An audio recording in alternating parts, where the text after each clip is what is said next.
মাত্রই ফুলকি সিরিয়ালটি রীতিমতো সাড়া ফেলে দিয়েছিল।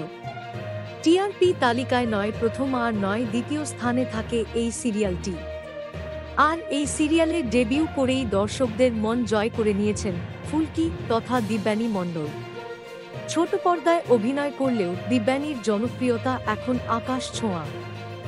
ফুলকি সিরিয়ালের দৌলতে দিব্যানী এখন সকলের খুবই প্রিয় হয়ে উঠেছেন। কিন্তু জানেন অভিনেত্রীর প্রথম সিরিয়ালে অভিনয় করে ঠিক কত পারিশ্রমিক পান?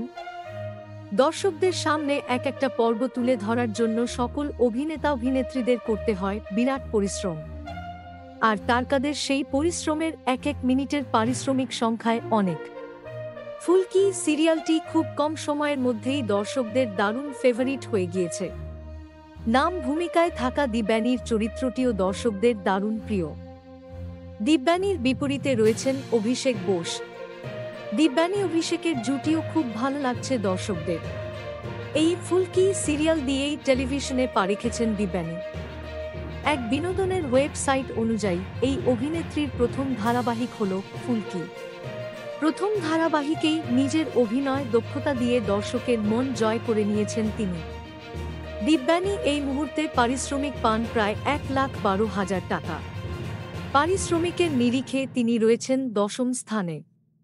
যদিও প্রথম দিকে তার পারিশ্রমিক ছিল প্রায় 60,000 টাকা, কিন্তু ফুলকির জনপ্রিয়তা বাড়তেই দিব্যানীর পারিশ্রমিকও বেড়ে যায়। মুর্শিদাবাদের এই মেয়ে বেশ কয়েকটি মিউজিক ভিডিওতেও অভিনয় করে ফেলেছেন। দিব্যানীর এখনও পড়াশোনা শেষ হয়নি। তিনি যাদবপুর বিশ্ববিদ্যালয় থেকে ফিল্ম স্টাডিজ নিয়ে পড়াশোনা করছেন। তবে তার আগেই ফুলকি চরিত্রের অফার আসে তাঁর কাছে। কেরিয়ারের প্রথমে এক বড় চ্যানেলের অভিনয়ের সুযোগ হাতছাড়া করতে চাননি দিব্যানী। তাই সিরিয়াল করতে রাজি হয়ে যান তিনি। এখন দিব্যানী সকলের ঘরের মেয়ে হয়ে উঠেছেন। Thank you so much for watching. Subscribe our channel and press the bell icon for more updates.